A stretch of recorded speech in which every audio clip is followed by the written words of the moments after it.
El castillo, al cual mi criado se había atrevido a entrar por la fuerza, antes de permitir que, gravemente herido como estaba, pasara yo la noche al aire libre, era una de esas construcciones en las que se mezclan la lobreguez y la grandeza, y que durante largo tiempo se han alzado cejijuntas en los Apeninos, tan ciertas en la realidad como en la imaginación de Mrs. Radcliffe.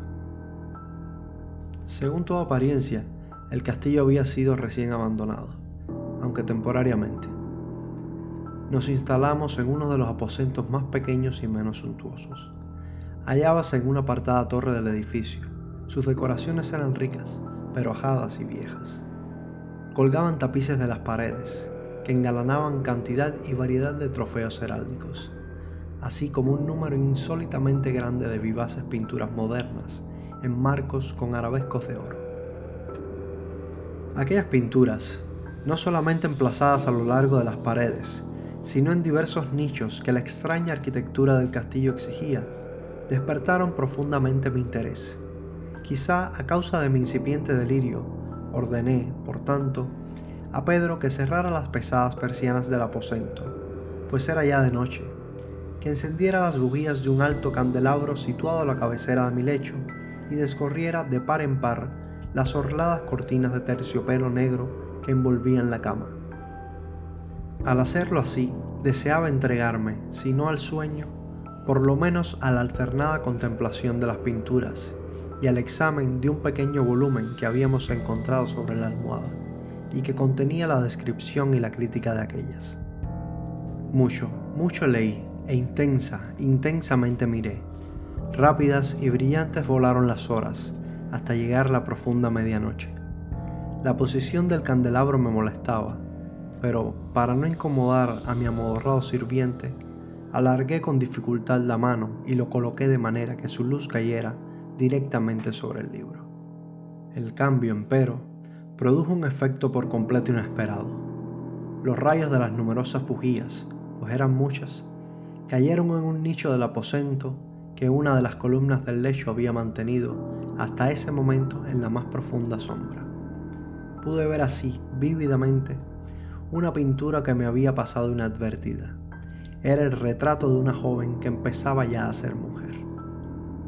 Miré presurosamente su retrato y cerré los ojos. Al principio no alcancé a comprender por qué lo había hecho, pero mientras mis párpados continuaban cerrados, cruzó por mi mente la razón de mi conducta. Era un movimiento impulsivo, a fin de ganar tiempo para pensar, para asegurarme de que mi visión no me había engañado, para calmar y someter mi fantasía antes de otra contemplación más serena y más segura. Instantes después, volví a mirar fijamente a la pintura. Ya no podía ni quería dudar de que estaba viendo bien, puesto que el primer destello de la bujía sobre aquella tela había disipado la soñolienta modorra que pesaba sobre mis sentidos, devolviéndome al punto a la vigilia. Como ya he dicho, el retrato representaba una mujer joven. Solo abarcaba la cabeza y los hombros, pintados de la manera que técnicamente se denomina viñete, y que se parece mucho al estilo de las cabezas favoritas de Sully. Los brazos, el seno y hasta los extremos del radiante cabello se mezclaban imperceptiblemente en la vaga pero profunda sombra que formaba el fondo del retrato. El marco era oval, ricamente dorado y afiligranado en el estilo morisco. Como objeto de arte, nada podía ser más admirable que aquella pintura. Pero lo que me había emocionado de manera tan súbita y vehemente no era la ejecución de la obra, ni la inmortal belleza del retrato.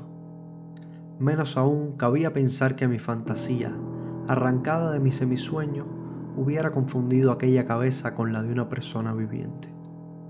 Inmediatamente vi que las peculiaridades del diseño, de la viñeta y del marco tenían que haber repelido semejante idea, impidiendo incluso que persistiera un solo instante.